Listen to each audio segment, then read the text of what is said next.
சவுலின் குடும்பத்துக்கும் தாவீதின் குடும்பத்துக்கும் நெடுநாள் யுத்தம் நடந்தது. தாவீது வர வர பலத்தான், சவுலின் குடும்பத்தாரோ வர வர பலவீனப்பட்டு போனார்கள். வசனம் சொல்லுகிறது 3:1 நம்ம வாசிச்சோம். தாவீது வர வர பலத்தான், சவுலின் குடும்பத்தாரோ வர வர பலவீனப்பட்டு போனார்கள் என்று பார்க்கிறோம். தாவீது பலப்படுவதற்கு என்ன காரணம்? ஏன் சவுலின் குடும்பத்தார் பலவீனப்பட்டு போனார்கள்? இதை பற்றி தான் நம்ம இன்னைக்கு பார்க்க போகிறோம். முதலாவது, தாவீது எப்படி பலத்தான், வர வர பலத்தான் இருக்குது, எப்படி பலத்தான் அப்படின்னு சொல்லி நீங்கள் பார்த்தீங்கன்னு சொன்னால், நம்ம ஏற்கனவே பார்த்தபடி தாவீது ஆடுகளுக்கு பின்னால் அலைந்து கொண்டிருந்ததான ஒரு மனுஷன் வனாந்தரத்தில். அப்படி ஆடுகளுக்கு பின்னால் அலைந்து கொண்டிருந்த ஒரு மனுஷனை திடீரென்று ஆண்டவர் கூப்பிட்டு 1 சாமுவேலின் புஸ்தகம் 16ஆம் அதிகாரம் 13ஆம் வசனத்தில் சாமுவேல் மூலமாக ராஜாவாக அபிஷேகம் பண்ணுகிறார். சாமுவேல் மூலம் ராஜாவாக அபிஷேகம் பண்ணப்பட்ட உடனே அடுத்து நல்லா கவனிச்சிங்கன்னா, தாவீது 4 முறை ராஜாவாவார். தாவீது 4 முறை ராஜாவாக மாறுவார். முதலாவது 1 சாமுவேல் 16ல் 13ல் சாமுவேல் ராஜாவாக அபிஷேகம் பண்ணுவார். இது ஃபஸ்ட்டு. ரெண்டாவது 2ஆம் அதிகாரம் 4வது வசனம், 2 சாமுவேலின் புஸ்தகத்தில் 2ஆம் அதிகாரம் 4வது வசனத்தில் யூதாவின் மனுஷர் அவர் அபிஷேகம் பண்ணி ராஜாவாக, அப்பொழுது யூதாவின் மனுஷர் அங்கே தாவீதை யூதா வம்சத்தாரின் மேல் ராஜாவாக அபிஷேகம் பண்ணினார்கள். இது 2வது அபிஷேகம் பண்ணது. மூன்றாவது 5ஆம் அதிகாரம் 3வது வசனத்தில் இஸ்ரவேல் மனுஷர் தாவீதை இஸ்ரவேலுக்கு ராஜாவாக, இஸ்ரவேலின் மூப்பர் எல்லாரும் எப்ரோனிலே ராஜாவினிடத்தில் வந்தார்கள். தாவீது ராஜா எப்ரோனிலே கர்த்தருக்கு முன்பாக அவர்களோடு கூட உடன்படிக்கை பண்ணின பின்பு அவர்கள் தாவீதை இஸ்ரவேலின் மேல் ராஜாவாக அபிஷேகம் பண்ணினார்கள். இது 3வது அபிஷேகம் பண்ணது. 4வது பார்த்தீங்கன்னு சொன்னால் 2 சாமுவேலின் புஸ்தகம் 12ஆம் அதிகாரம் 30வது வசனத்தில் அம்மோன் புத்திரருக்கு தாவீதை ராஜாவாக அபிஷேகம் பண்ணுவாங்க. அம்மோன் புத்திரருடைய ராஜாவுடைய கிரீடத்தை எடுத்து தாவீதின் தலைமையில் வச்சு அவனை ராஜாவாக, இந்த 4 முறை தாவீதை ராஜாவாக்குனதுக்கு இது வேற யாருக்குமே இருக்காது பைபிளில். இந்த மாதிரி யாருக்குமே இருக்காது, தாவீதுக்கு மட்டும்தான் இருக்கும். தாவீது மட்டும்தான் 4 முறை ராஜாவாகுவார். சாலமோன் 2 தடவை ராஜாவாவார். அதுக்கும் ஒரு காரணம் இருக்குது, இதுக்கும் ஒரு காரணம் இருக்குது. இந்த தாவீது 4 முறை ராஜாவானதை நீங்கள் அப்படியே எடுத்து பார்த்தீங்கன்னா, இயேசு கிறிஸ்துவை 4 முறை ராஜாவாக அவங்க சொல்லுவாங்க. பைபிளில் 4 முறை சொல்லுவாங்க. முதலாவது, அவர் குழந்தையாக இருக்கும்போது வானசாஸ்திரிகள் சொல்லுவாங்க, ஃபஸ்ட்டு யூதருக்கு ராஜாவாய் பிறந்திருக்கிறவர் எங்கே அப்படின்னு சொல்லி கொண்டு எல்லாத்தையும் வைப்பாங்க. இது அவர் ஆரம்ப கட்டத்தில் அவர் ராஜாவாகவே இல்லை. எப்படி தாவீது வனாந்தரத்தில் இருந்தாரோ ஆடுகளுக்கு பின்னாடி சம்பந்தமே இல்லாமல் அபிஷேகம் பண்ணிட்டு போவாங்க. இவர் தச்சனின் மகன், ஒரு வீட்டில் இருக்கிறாரு, மாட்டு தொழுவத்தில் முன்னணியில் இருக்கிறாரு, அங்கே சொல்லிட்டு போகிறாங்க. ரெண்டாவது, யூதாவின் மனுஷர் ஒரு பர்டிகுலர் கூட்டம் மட்டும் தாவீதை ராஜாவாக அபிஷேகம் பண்ணும். அதே மாதிரி பார்த்தீங்கன்னா இயேசுவை கழுதன் மேலே உட்கார வச்சு ஒரு பர்டிகுலர் கூட்டம் மட்டும் ராஜாவாக கூட்டிகிட்டு வரும். யூதர்களில் ஒரே ஒரு கூட்டம் மட்டும் கூட்டிகிட்டு வருவாங்க. மூன்றாவது, அம்மோன் புத்திரருடைய கிரீடத்தை அவன் தலைமையில் வைப்பாங்கன்னு இருக்கு. அந்த அம்மோன் புத்திரருடைய கிரீடத்தை பற்றி நீங்கள் வாசித்து பார்த்தீங்கன்னு சொன்னால் வசனம் சொல்லும், வேறு எந்த கிரீடத்துக்கும் வெயிட் இருக்காது. அந்த ஒரு கிரீடத்துக்கு மட்டும் வெயிட் சொல்லியிருப்பாங்க. 1 தாலந்து நிறையுள்ள கிரீடத்தை அவன் தலையின் மேல் வைத்தார்கள். அந்த கிரீடத்திலே மாணிக்கங்களும் வைரங்களும் பதிக்கப்பட்டிருந்தது அப்படின்னு இருக்கும். ஏன் அதை அப்படி சொல்லியிருக்காங்கன்னா, 1 தாலந்து அப்படின்னு கேட்டிங்கன்னு சொன்னால் மினிமம் 35 கிலோ கிட்ட வரும். Minimum 35 kilo. அதோடு கூட இந்த தாளந்துகள் இதெல்லாம், அந்த வைரம் இதெல்லாம் பதிச்சு கணக்கு பார்த்தீங்கன்னா மினிமம் ஒரு 50 கிலோ. 50 கிலோ உள்ள ஒரு கிரீடத்தை தூக்கி அவன் தலை மேலே வைப்பாங்க. இது புறஜாதியார் வைத்த கிரீடம், அது பாரமான கிரீடம். தாவீது தலைமையில் அந்த கிரீடத்தை சுமக்க முடியாது. அது சும்மா அந்த நேரத்துக்கு மட்டும் வச்சு எடுப்பாங்க, அவ்வளோதான். ரெகுலராக வைக்க முடியாது. இது இயேசு கிறிஸ்துவுக்கு புறஜாதியார் ஆகிய ரோமர்கள் முள்ளினாலே ஒரு கிரீடத்தை வைத்து சொல்லுவாங்க, யூதருக்கு ராஜாவா அப்படின்னு சொல்லுவாங்க. இது 3வது கிரீடம் ராஜாவாக. 4வது, சமஸ்த இஸ்ரவேல் மொத்தத்துக்கும் தாவீது ராஜாவாக மாறுவார். இதுதான் இயேசு கிறிஸ்து ஆயிட வருஷ அரசாட்சியில் சகல உலகத்துக்கும் ராஜாவாக மாறி உட்கார்ந்திருப்பார். அவர் அப்போது பிதாவாகிய தேவன் ராஜாவாக சிங்காசனத்தில் உட்கார வைத்திருப்பார். இந்த 4 தாவீது 4 ஆனதுக்கும் இயேசு 4 ஆகிறதுக்கும் ஒரு சம்பந்தம் இருக்குது. இது ஒரு தனி மெசேஜாகவே நம்ம அதை பார்க்க முடியும். தாவீது வர வர பலத்தான் அப்படின்றத மட்டும்தான் நாம் இன்றைக்கி பார்க்க போகிறோம். இப்போ பார்த்தீங்கன்னு சொன்னால், அந்த வனாந்தரத்திலிருந்து அவனை கர்த்தர் சாமுவேல் அபிஷேகம் பண்ணிட்டார். அபிஷேகம் பண்ண பிறகு நீங்கள் பார்த்தீங்கன்னு சொன்னால் தாவீது அடுத்து ராஜாவாகிறது எப்போன்னு கேட்டிங்கன்னா, நம்ம வாசித்தபடி 2 சாமுவேல் புஸ்தகம் 2:4 தான் யூதாவின் மனுஷர் வந்து அவனை ராஜாவாக அபிஷேகம் பண்ணுறாங்க. நல்லா கவனிக்கணும். அவனை ராஜாவாக சாமுவேல் அபிஷேகம் பண்ணின போதும் கர்த்தர் அவனை அபிஷேகம் பண்ணிட்டார். ஆனால் அந்த அபிஷேகம் அவனை ராஜாவாக்கணும்னா உடனே மறுநாளே அவனை ராஜாவாக்கலை. சவுல் மரிக்கிற வரைக்கும் அவன் ராஜாவாகவில்லை. ராஜாவாகும் போது அவனுக்கு 30 வயதாக இருந்ததுன்னு வசனம் சொல்லுது. 2 சாமுவேல் நம்ம வாசிக்கிறோம். அப்போ அந்த குறிப்பிட்ட ராஜாவாகிற வரைக்கும் வர வர பலத்தான் நம்ம பார்க்குறோம். கர்த்தர் அபிஷேகம் பண்ணினாலும், கர்த்தர் அபிஷேகம் பண்ணின அந்த வார்த்தை வாக்குத்தத்தம் பண்ணினதானது நம்முடைய வாழ்க்கையில் நிறைவேறுவதற்கு ஒரு காலம் உண்டு. அந்த நிறைவேறுகிற காலம் வரைக்கும் நீங்கள் காத்திருந்தால்தான் பலக்க முடியும். பலத்து வர்றதுன்னா என்ன அர்த்தம் அப்படின்னா, ஒரு குழந்தை உருவாயிருச்சு வயிற்றுல அப்படின்னு சொன்ன உடனே நம்ம எல்லாருக்கும் சந்தோஷம். ஒருத்தருக்கு எல்லாரும் அனௌன்ஸ் பண்ணுறாங்க, எங்களுக்கு குழந்தை இருக்குது, எல்லாம் சந்தோஷம். ஆனால் நமக்கு அந்த குழந்தைய பார்க்கணுன்னு ஆசை இருக்குது, எல்லாம் இருந்தாலும் அந்த 9 மாதம் அந்த குழந்தை தாயின் வயிற்றில் முழுசாக இருந்துட்டு வெளியே வந்தாதான் அது முழுமையான குழந்தை. ஒரு 7.5 மாதத்துலேயோ அல்லது 8 மாதத்துலேயோ வந்துட்டா சொல்லுவாங்க, குறப்பிரசவம், சின்ன பிரச்சனைகள் இருக்குது, கொண்டு போய் டாக்டர்கிட்ட வைக்கணும். அப்போ கர்த்தர் என்ன செய்கிறாரு, அதுக்குன்னு ஒரு டைம் பீரியட் வச்சுருக்காரு. அதான் வசனம் சொல்லுது, அதனுக்கு என்று என்ன இருக்கு, ஒரு காலம் இருக்கிறது. அந்த காலம் வரைக்கும் காத்திருத்தல். தாவீது பலத்தானா எதில் பலத்தான்? கர்த்தர் அவனை காத்திருக்க சொன்ன காலம் வரைக்கும் அவன் காத்திருக்கிறான். என்னை அபிஷேகம் பண்ணிட்டாரு, என்னை ராஜாவாக்கிட்டாரு அப்படின்னு சொல்லிட்டு மறுநாளே தாவீது கிட்ட போய், நான் ராஜாவா, ஆண்டவர் என்ன சொல்லிட்டாரு, உம்மை தள்ளினார், உம்மிடந்து புறப்பட்ட ஆவி எங்கிட்ட வந்துருச்சு. ஏன்னா வசனம் சொல்லுது, அவனிடந்து புறப்பட்ட ஆவி தாவீதின் மேல் தேவ ஆவியானவர் இறங்கி இருந்தார், கர்த்தர் விட்ட பொல்லாத ஆவி சவுலின் மேல் வந்து இறங்கிற்று, எல்லாம் இருக்கு. உடனடியாக தாவீது தன்னை பிரகடனப்படுத்தி கொள்ளவில்லை. ஒரு ஆவிக்குரிய வாழ்க்கையில் கர்த்தர் உயர்த்துவதற்கு நமக்கு இருக்க வேண்டிய மிக முக்கியமான குவாலிட்டி என்னன்னா, அவர் உயர்த்துகிற வரைக்கும் பொறுமையாக இருப்பது. அவர் வாக்குத்தத்தம் பண்ணிட்டாருங்கிறதுனால அதை மறுநாளே செய்வாருன்னு அர்த்தம் கிடையாது. ஒவ்வொன்றுத்துக்கும் ஒரு காலம் இருக்கு. உன் சந்ததியை ஆசீர்வதிப்பேன்னு சொன்னால் 25 வருஷம் கழிச்சு தான் அவனுக்கு அந்த சந்ததி ஆசீர்வாதமாக மாறுச்சு. அது வரைக்கும் காத்திருக்கணும். இந்த காத்திருக்கல் வந்து ஒரு பலத்தை உண்டு பண்ணும். இப்போ பாருங்க, கோலியாத்தை கல்லில் அடிச்சிட்டார் தாவீது, ஜெயிச்சிட்டார். இப்போ அவருக்கு ஒரு நம்பிக்கை இருக்குது, நான் கோலியாத்தையே ஜெயிச்சவன். ஆனால் வெறும் கவட்டக்கல்லில் அடிக்க தெரிஞ்ச அவருக்கு இராணுவ ட்ரெஸ்ஸை போட்டால் பழக்கம் இல்லை. வசனம் சொல்லுது, அதை போட்டு எனக்கு நடக்க பழக்கம் இல்லை. ஆனால் தாவீது பலக்கணும். எது வரைக்கும் பலக்கணும்? 30 வயதில் ராஜாவாக போகிறாரு. ராஜாவாகணும்னா அவனுக்கு வில்வித்தை தெரியணும், எல்லாம் தெரியணும், அத்தனையும் தெரியணும். ராஜாவை உட்காந்துக்கிட்டு வெறும் போருக்கு கவட்டக்கல் எடுத்துகிட்டே போயிட்டு இருக்க முடியாது. நான் தான் கோலியாத்தே கவட்டக்கல்லில் ஜெயிச்சிட்டேனே, எனக்கு போதும், நான் இதை வச்சுக்கிட்டே கடைசி வரைக்கும் வாழ்க்கையை ஓட்டிடுவேன்னா முடியாது. கர்த்தர் உன்னை உயர்த்துகிற காலம் ஒன்று இருக்கு. அது வரைக்கும் கர்த்தர் உனக்கு சில காரியங்களை பழக்க வைப்பார்.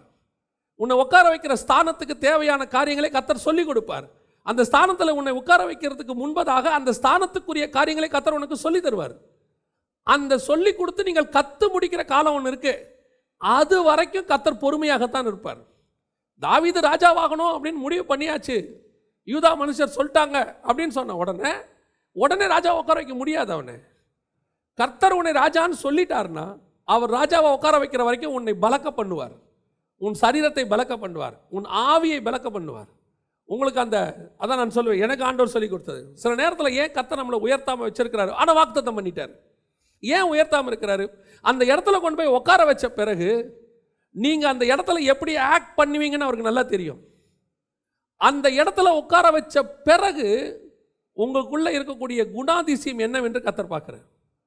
அவர் அதை விரும்புகிறார். நீ அங்கே போன பிறகும் நீ அவர் விரும்புகிறபடி இருக்கணும்னு கர்த்தர் விரும்புகிறார். அந்த குணாதிசயம் வருகிற வரைக்கும் உங்களை ராஜாவாக்க மாட்டார். இப்போ யோசித்து பாருங்களேன், தாவீதுக்கு எப்பேற்பட்டதான ஒரு மனப்பக்குவம் பாருங்களேன். கொண்டு போய் ராஜாவாக உட்கார வைக்கிறாங்க, சவுல் செத்துட்டான், யூதா மனுஷர் வந்து அவனை ராஜாவாக்குற வரைக்கும் அவன் பொறுமையாக இருக்கிறான் பாருங்க.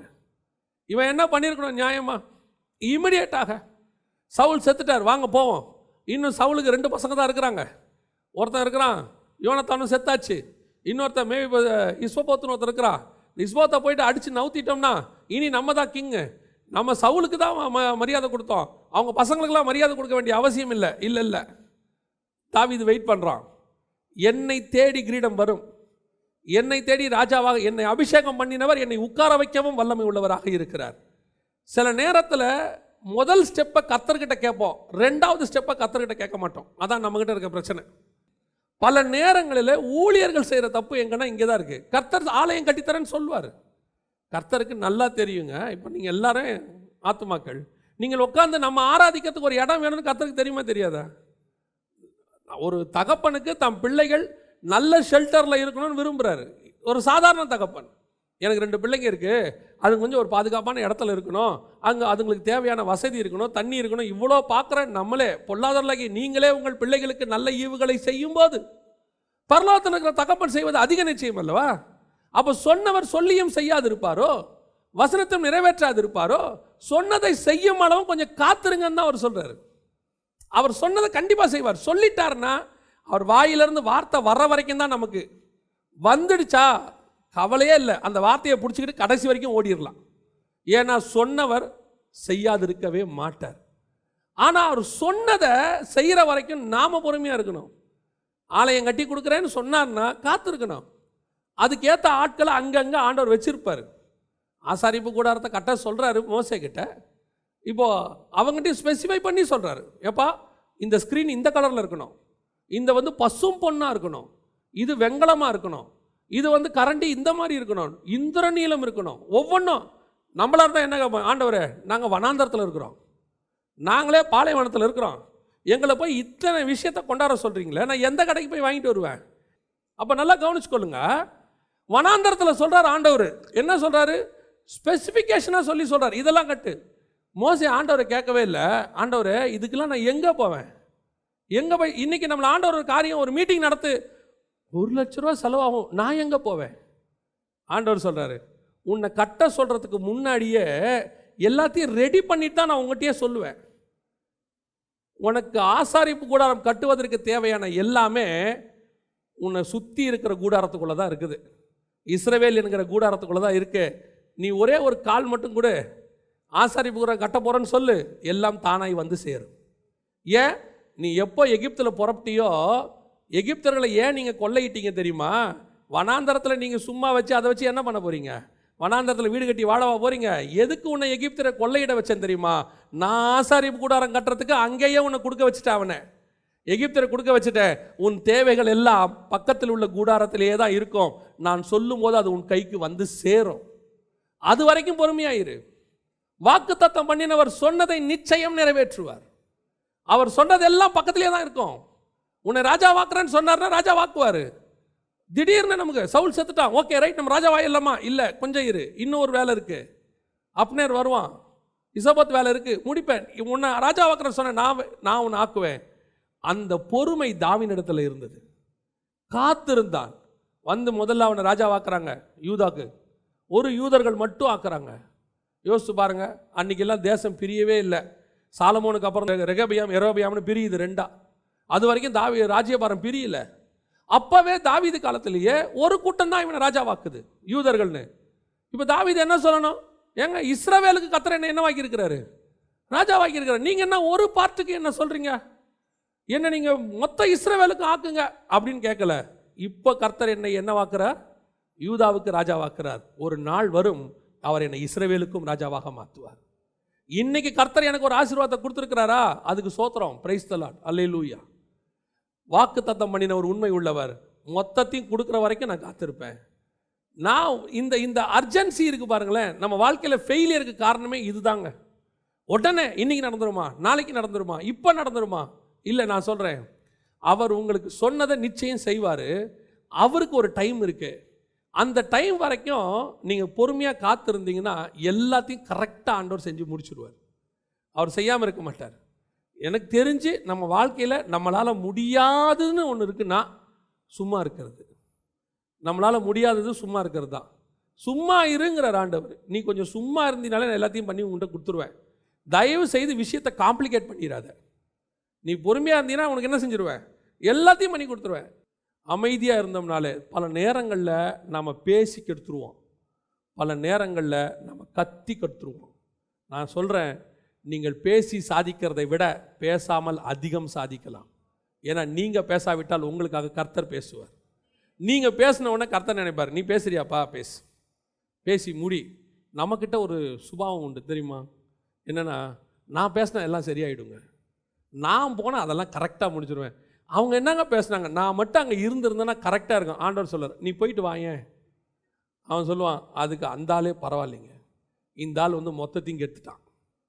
பல நேரங்களில் இதான் நடக்குது. நம்ம பேசி தான் கெடுத்துருவோம், நம்ம ஏதாவது பண்ணி கெடுத்துருவோம். ஆண்டவர் சொல்கிறாரு, நான் உன்னை உயர்த்துற வரைக்கும் பொறுமையாரு. தாவீதுகிட்ட இருந்த பலத்த காரியத்தில் ஒன்று என்ன, அவன் பலப்படுறதுக்கு என்ன காரணம், அவன் அமைதியாக இருந்தான். அவன் சும்மாவே இருந்தான். எப்ரோனில் போய் குடியிருட்டா, இரு அங்கே இரு, எப்ரோன்லேயே இரு. என்ன நான் உன்னை ராஜாவாக்குற வரைக்கும் எப்ரோனில் இரு. சரிங்க ஆண்டவரே. அங்கே போனால் சும்மா இருந்தான், ஒன்றும் கிடையாது, சும்மாவே இருப்பான். ஒரு நாள் வந்தது, கர்த்தர் ராஜாவாக மாற்றினார். அல்லேலூயா. தாவீது வர வர பலத்தான். காரணம் முதலாவது அவனுக்கிட்ட இருந்தது என்னது, பொறுமை, ரொம்ப பொறுமை.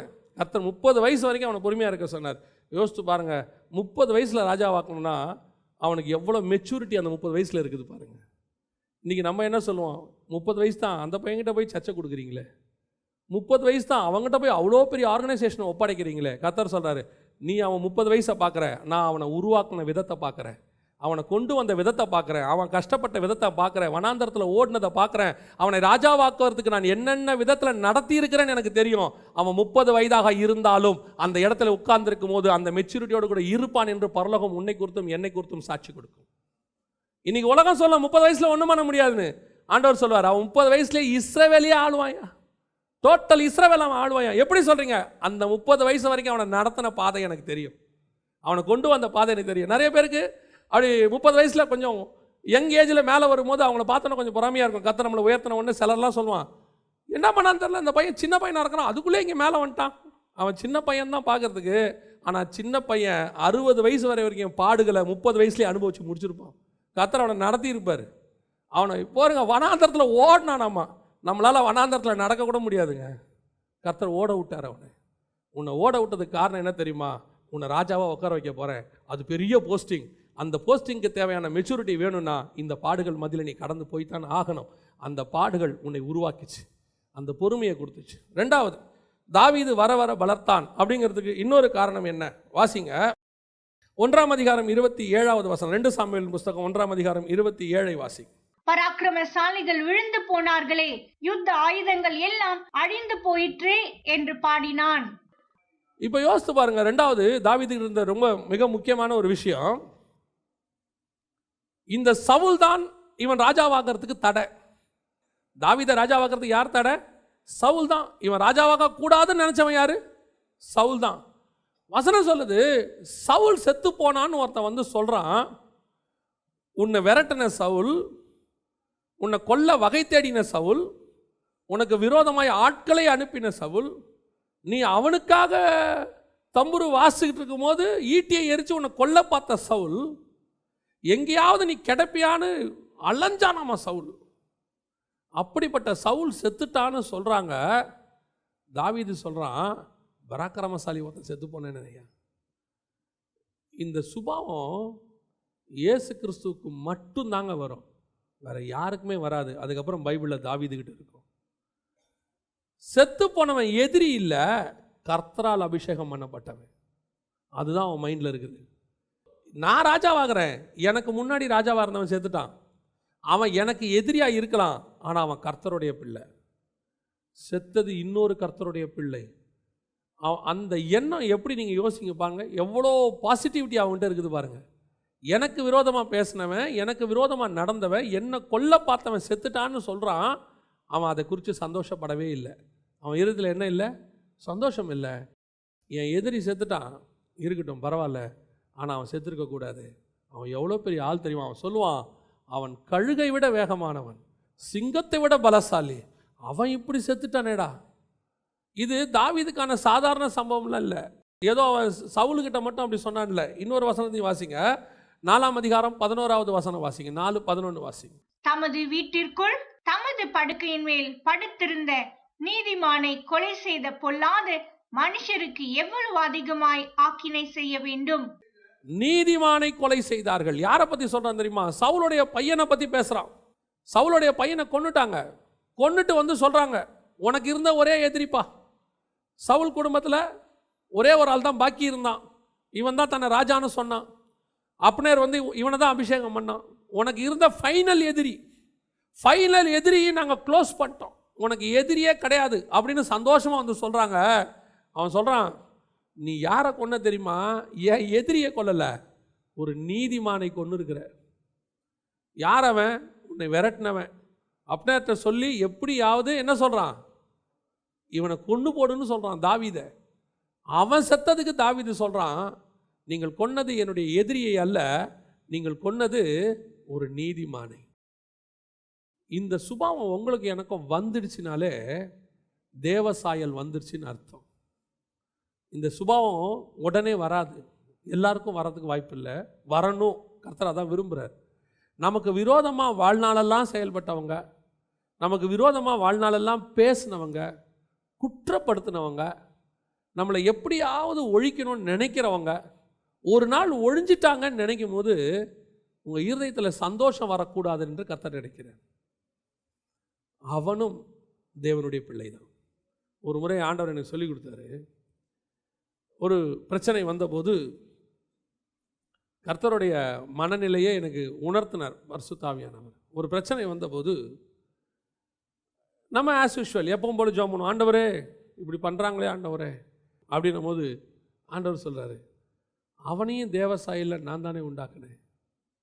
நீ தப்பு செய்யும் போது உன்னை அந்த தப்பில் சாக விடாமல் பாதுகாத்தன்னா, அவன் தப்பு செய்யும் போது அவனை நான் என்ன செய்யணும், சாகாமல் பாதுகாத்து உன்னை எப்படி உணர்த்தி நல்லவனாக மாற்றினோ அதே மாதிரி அவனையும் உணர்த்தி நான் என்ன பண்ணணும், நல்லவனாக மாற்றணும். நீ என்னை அட்வொகேட்டாக இருக்க சொல்கிற, உனக்கு உன் சார்பாக என்ன செய்கிற, அட்வொகேட்டாக நியமிக்கிற, என்ன எனக்காக பேசுங்க, அவனுக்கு வழக்காடுங்க. கர்த்தர் சொல்கிறாரு, உனக்கு மட்டும் நான் அட்வொகேட் இல்லை, அவனுக்கும் நான் தான் அட்வொகேட்டு. உனக்கு மட்டும் நான் அப்பா இல்லை, அவனுக்கும் நான் தான் அப்பா. மூத்த குமாரனுக்கு மட்டும் நான் தகப்பன் அல்ல, இளைய குமாரனுக்கும் நான் தான் தகப்பேன். அவன் தப்பு செஞ்சுட்டு திரும்பி வர வரைக்கும் நான் வெயிட் பண்ணுவேன். உனக்கு நான் வெயிட் பண்ணல, அவனுக்கும் வெயிட் பண்ணுவேன். அவன் மாறணும், அவன் மாறுறதுக்கு தான் வெயிட் பண்ணுறேன். ஆண்டவரே அவன் இப்படியே பண்ணிகிட்டே இருக்கானே, அவன் அப்படியே பண்ணிட்டு மனம் திரும்பாமல் போனால் அந்த பண்ணினதுக்கான ஒரு பிரதிபலன் அவனுக்கு வரும். அது அவனுக்கு அது நியாய தீர்ப்பு, அது நடக்கும். ஆனால் அவன் மனம் திரும்ப வேண்டும் என்பதுதான் கர்த்தருடைய திட்டம். கர்த்தர் அதுக்கான முயற்சியை செஞ்சுக்கிட்டே இருப்பார். நமக்கு செஞ்ச ஆண்டவர் அவனுக்கும் செய்வார்.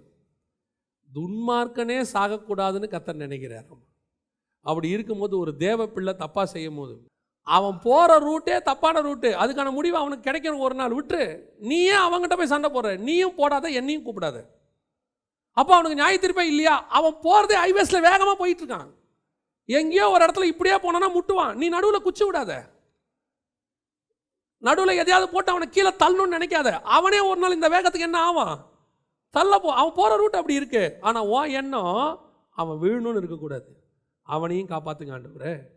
ஏன்னா என்னை காப்பாற்றின ஆண்டவர் தான் அவனுக்கும் ஆண்டவர், என்னை ரட்சித்த தேவன் தான் அவனுக்கும் தேவன். இந்த அன்பு வரணும்னா பிதாவின் அன்பை புரிஞ்சாதான் இது நமக்கு வரும். அந்த சுபாவம் நமக்கு வரணும்னா பிதாவோடைய அன்பு என்னான்னு புரியணும். அதனால தான் பேதுரு எழுதுவார், பிதாவை அறிகிற அறிவுன்னு எழுதுவார். அந்த ஸ்தானத்துக்கு நம்ம வந்துடணும். நம்முடைய எதிரியை கூட மன்னித்து அவன் ரட்சிக்க பண்ணணும்னு ஜெபம் பண்ணணும். இப்போ ஒருத்தர் செத்துட்டான், செத்த உடனே சவுல் சொல்கிறான், தாவீது சொல்கிறான், ஐயோ ஒரு பராக்கிரமசாலி செத்து போனானே, யோ உன்னை அவன் என்ன நினச்சி வந்துட்டான் தெரியுமா? இவன் செத்துட்டான்னு சொன்னால் தாவீது என்னவாயிருவார், சந்தோஷமாயிருவார், வெகுமதி கொடுப்பாருன்னு. அவன் சொல்கிறான், கொல்றான் அவனை, எப்பட்றா கொன்ன நீ அவனை? சில நேரத்தில் நாம் யாருக்காவது எதிரின்னு தெரிஞ்ச உடனே அவனுக்கு எதிரி நம்ம கூட வந்துடுவான். அவன் வந்து என்ன தெரியுமா, நம்ம ரெண்டு பேரும் சேர்ந்து அவனை அழிக்கலாம், நமக்கு ஒரே சந்தோஷமாயிரும். அப்பா நமக்கு கூட தோல் கொடுக்குறத இன்னொருத்த வந்துட்டான். ஆண்டவர் சொல்கிறார், அவனை கொல்லு முதல்ல, இவன் உன் சுபாவத்தை கெடுக்கிறவன், நான் உன்னை தேவ சாயலாக மாற்றிக்கிட்டு இருக்கிறேன். இவன் என்ன பண்ணுறான், உன்னை திருப்பி மனுஷ சாயலாக மாற்றுறான். இவனை கொல்லு முதல்ல, அப்புறம் அவனை கொல்லலாம்.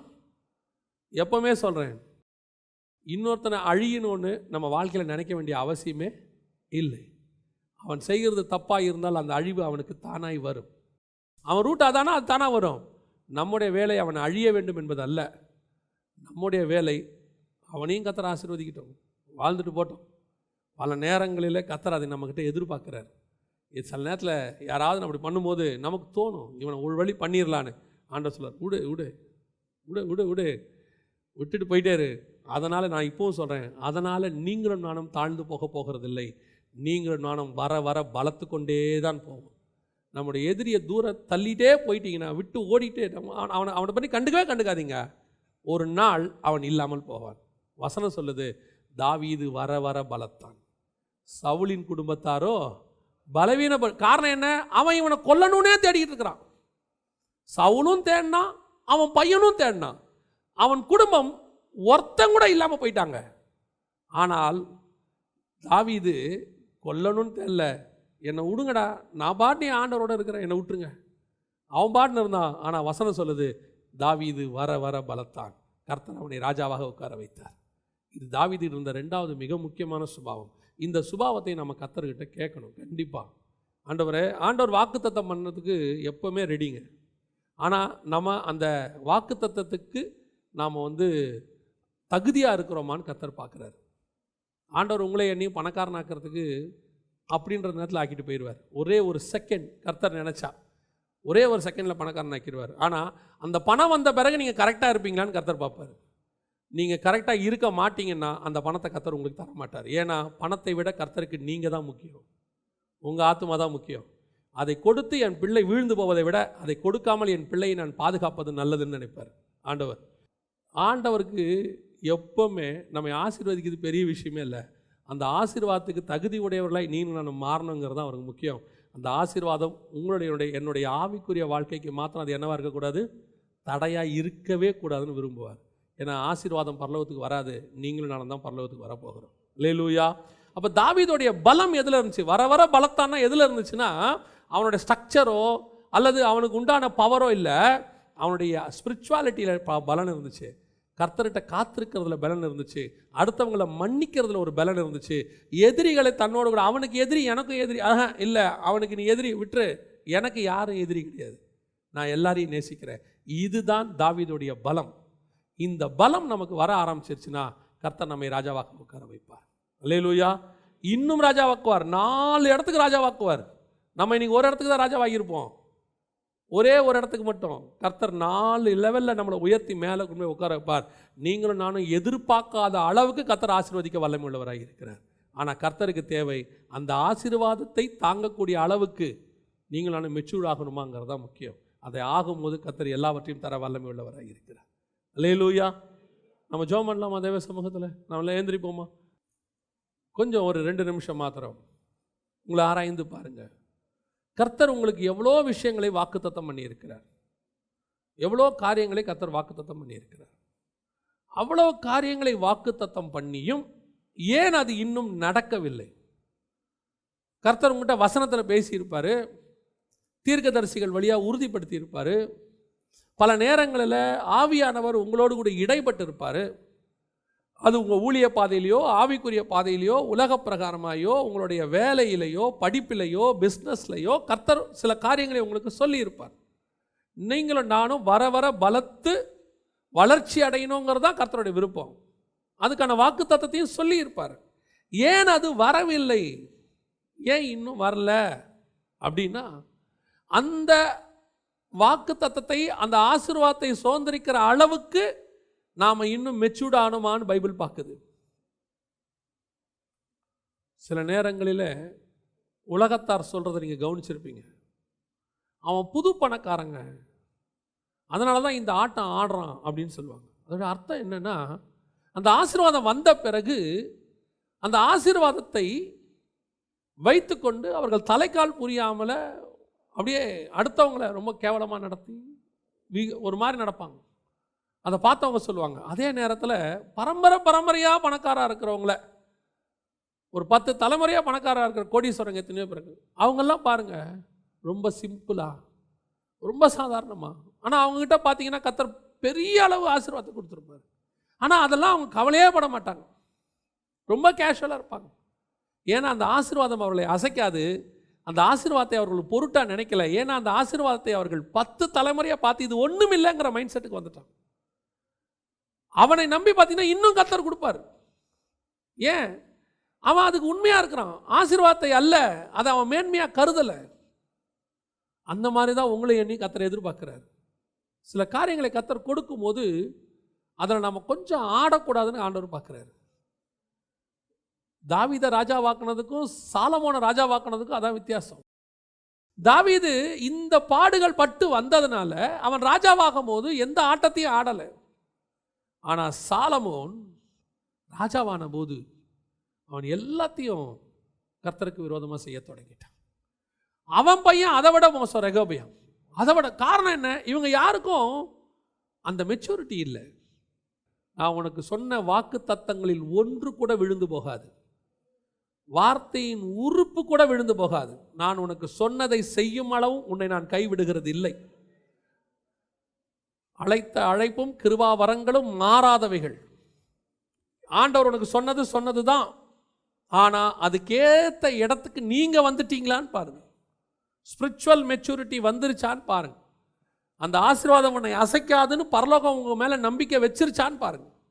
பரலோகம் நம்பிருச்சு, கண்டிப்பாக கர்த்தர் அதை உங்களுக்கு தந்துடுவார். அந்த நம்பிக்கையை பரலோகத்திடம் வாங்க வேண்டியது உங்களுடைய பொறுப்பு. இப்போ நம்ம ஒரே ஒரு காரியத்துக்கு சொல்லி ஜெபம் பண்ண போகிறோம். என்னை நம்புங்கப்பா ஆண்டவரே, நீர் என்னை நம்புங்க ஆண்டவரே. நீர் சொன்ன வாக்கு தத்தங்களுக்கு நான் சுதந்திரவாளியாய் மாறுவதற்கு என்னை மாற்றுங்க ஆண்டவரே.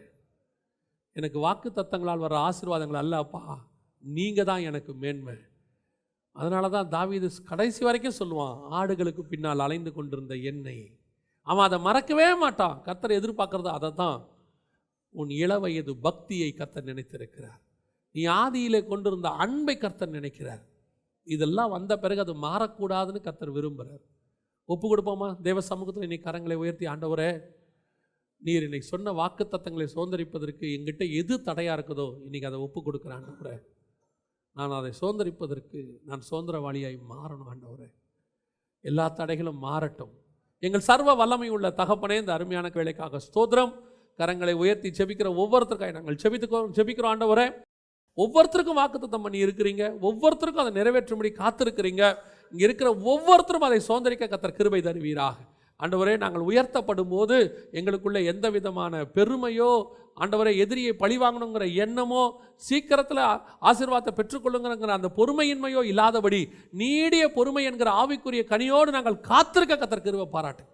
நீங்கள் எங்களை உயர்த்துகிற வரைக்கும் பலத்த கரத்துக்குள் அடங்கியிருக்க எங்களுக்கு கிருபை பாராட்டுங்க. நாங்கள் உயர்த்தப்படும் போது ஆண்டவரே, கீழே இருக்கிறவங்களை என்னோடு கூட இழுத்துக்கொள்ளவே நீங்கள் சொன்னீங்கப்பா. அதே மாதிரி நாங்களும் எங்களுக்கு கீழே இருக்கிறவங்களை மிதிக்காதபடிக்கு எங்களோடு கூட இழுத்துக்கொள்ள கர்த்தர் கிருபை பாராட்டும். மகிமையுள்ள கரத்தில் தாழ்த்துகிறோம் எங்கள் ஆண்டவர் இயேசுவின் நாமத்தில் பிதாவே.